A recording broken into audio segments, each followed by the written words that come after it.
Greetings! We're in episode 6. I am hoping that the audio interference that I have been having within these last few episodes is slowly dissipating. With that being said, I desire this episode to be about. Hold on. I'm looking for something. Let's talk about gratification. More specifically, instant gratification. I was slowly but surely touching that topic, and it's been written in my notes when I just feel like I need to dedicate an episode towards instant gratification. So, what does instant gratification mean? Instant gratification is the immediate desire to feel satisfaction. When someone does something and receives instant positive results, this is considered instant gratification. An example would be a person driving in their car and hearing a commercial about a new flavor of milkshake at a local fast food chain. I feel that this is important to speak about because when it comes to instant gratification,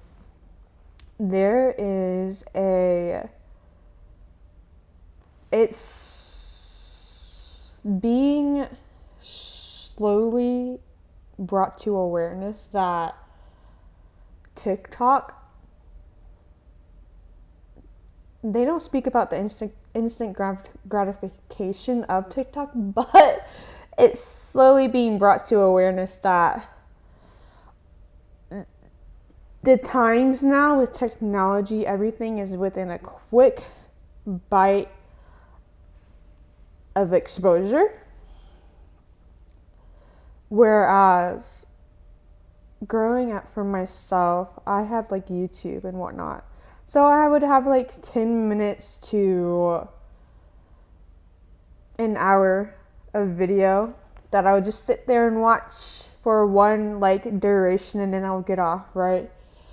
Now with TikTok, for as an example, the younger generations are growing up with this instant gratification being conditioned into them through like this app itself.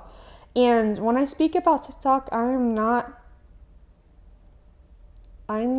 speaking with the intention of saying it's a bad app. No, this app is actually a great resource if you are able to learn to utilize it as a tool rather than to harm yourself or others when using the app itself, And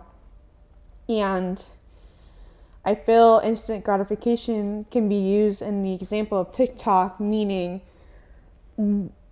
my example, like growing up, I would watch YouTube or a show for like 30 minutes. I still do that, here and there. I'll like, hey, this is what I am segmenting my time towards right now. And with that being said, I've just become aware of how TikTok creates this instant gratification that's being conditioned into whoever uses that app. And because of that, it's going to bring decreased attention span. And I feel like it's going to feel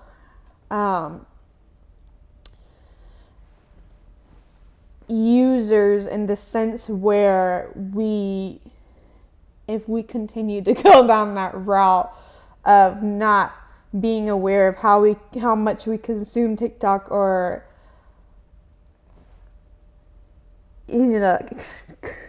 that constant scrolling. It's not even just TikTok, it's Facebook, it's Instagram, it's Snapchat, all the instant gratification that social media brings. It will, I think it's going to rewire our brains. into this. For those that aren't already diagnosed with like ADHD or ADD, I feel like this social media route that we are taking is going to rewire a lot of people's brains into becoming someone that has ADHD or ADD. I feel social media, and I don't have any research. I don't have any like scientific examples or theories out there to back what I'm saying up. This is just a concept that I'm thinking about when it comes to instant gratification in my own behavior with the apps that I'm using, like this constant scrolling, right? The aimless scrolling, it's rewiring the way I focus. And I was already diagnosed with ADD. However, I'm starting to see that depending on, I do focus on people and how this affects people around me. I've been like doing my own little study behind the scenes, not purposely trying to psychoanalyze. I'm just like, it's my little experiment. I'm like just looking around, and I'm like, I'll speak to even teenagers or kids here and there within the family, and I'm silently studying them. I'm like, I see how their focus is. I'm like, are they, like, how much time do they spend on social media from what I've seen? And this is adults too that I speak with. Like, how much time do they spend, and how is their focus, you know? And I'm sitting there and I'm like, ooh, this instant gratification is rewiring our brains and how we focus. Our attention span is becoming deficit. Is that the word I want to use? Deficit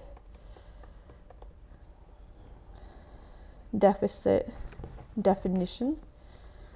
The amount by which something, especially a sum of money, is too small. Like, you know what I mean? Like our attention span's becoming more and more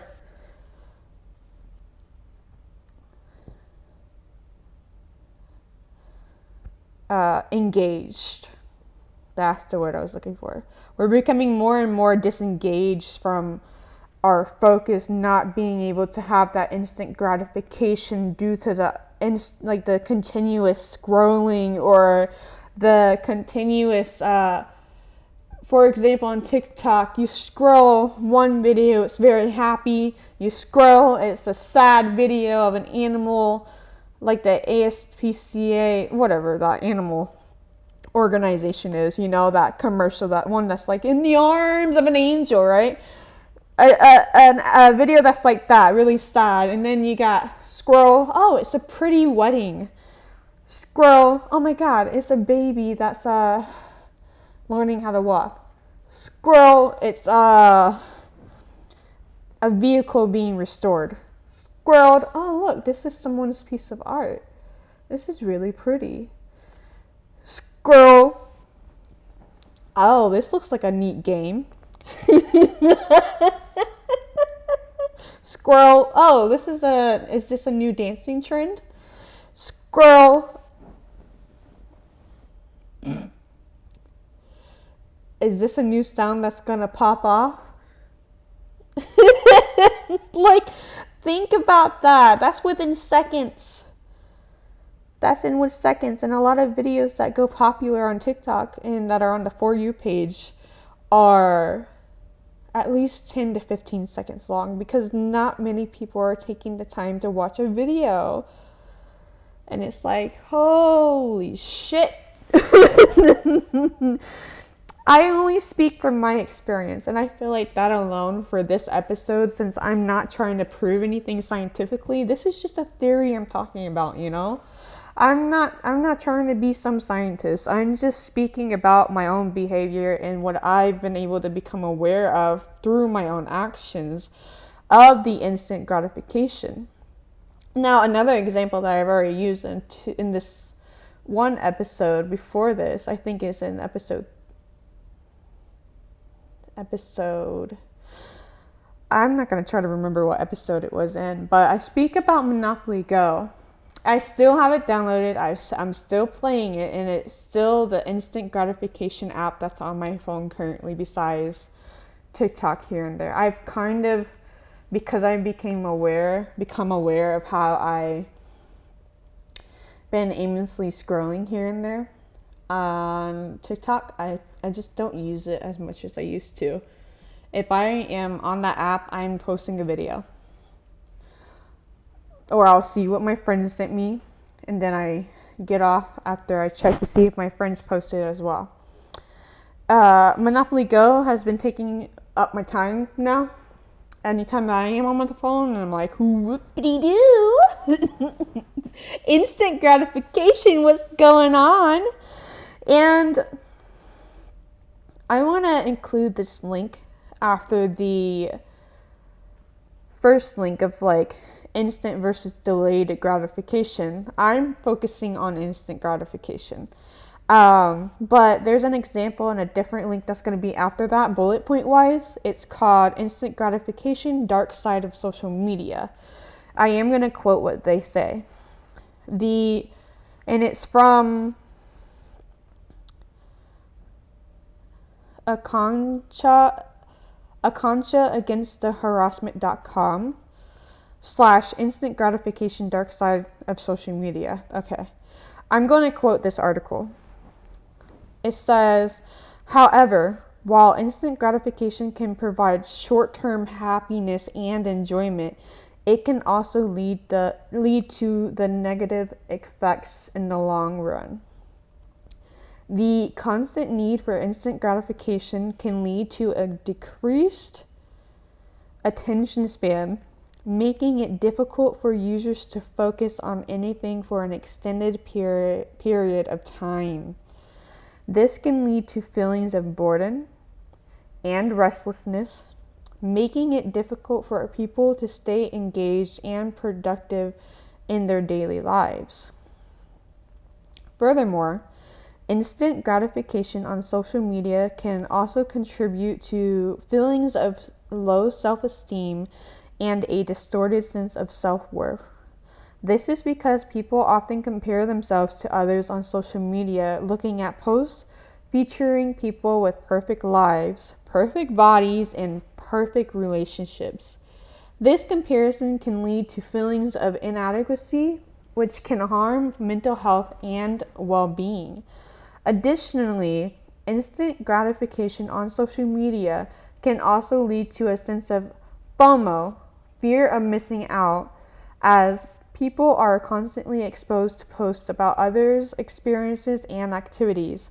This can lead to feelings of frustration, as people may feel like they are missing out on things that others are enjoying. Tips to protect mental health. This is important. I'm going to include this. Number 1, set limits. Determine a specific amount of time to spend on social media each day and stick to it. Number 2, take breaks. Take regular breaks from social media to give your mind a rest and engage in other activities. Number 3, focus on real-life connections. Prioritize in-person interactions and experiences over virtual ones. Number 4, avoid comparing yourself to others. Remember that social media often presents a curated and idealized version of people's lives. Number 5, be intentional with your usage. Use social media in a way that adds value to your life and aligns with your values and goals. Number 6, practice gratitude. Shift your focus to what you have in your life rather than what you lack. Quote, lack. Number 7, engage in self-reflection. Regularly reflect on your relationship with social media and evaluate if it is serving you in a positive way. Wow, I love this. Okay. Queen Jai Hind and Jade Bharat. It says, stay aware and stay safe. Take care of your mental health. This link's below. Please check them out. Give that link a click so that they get the credit, you know. I love this because it even talks about social media platforms weren't designed with the well-being of their users in mind. They were designed to be addictive. Creators want you to spend as much time on their platforms as possible to generate ad revenue, and they psychologically manipulate their users to do so. Okay. This is why I even spoke in the last episode in my bloopers about how, hey, be mindful of who you're consuming the content from, because not everyone has the best intentions for the audience, you know. But yeah, this article is beautiful. It's being linked in my description on this Spotify and YouTube descriptions. I like the whole set limits and take breaks, and then as well as engage in self-reflection, and then be intentional with your usage. That's something I'm coming into awareness now. Do I want to consume the content, or do I want to create it? I desire creating the content, so I'm slowly but surely rolling out any of the habits and routines that I have that do not align to that desired reality. And then the set limits, take breaks, and engage in self-reflection when it comes to be mindful of the intake of social media that you are intaking. Set segments in the day towards it. Say you want to check social media. Allow yourself a segment in the day to do so when you are, I don't know, eating lunch, or not even eating lunch. Allow yourself to enjoy your food and actually taste it for what it is. See how it makes you feel in the moment of. Just allow a segment in a day towards social media and try your best. Not even try, be what you desire when it comes to how much you are intaking social media and what you are intaking. Be mindful of what you're consuming, who you are consuming from, because not everyone has the best intentions. And yeah. Woo, I got heated, but I just feel like this episode can be a little short, you know? It's pretty straightforward. So this is my take on episode 6 for instant gratification. You know, I kind of aligned this episode to be as quick as instant gratification might give someone, you know. We gotta be on theme. I'm kidding. Anywho, thank you for watching. I appreciate you. You think you can get rid of me that quickly? I'm kidding. I'm kidding. I actually just came to, because I realized I didn't end it the way that I usually do. So here we go. Thank you for tuning in, for those listening and watching. I love you so mucho. As always, much love to you and your journey, or you and yours, whatever one you want to hear. So I appreciate ya.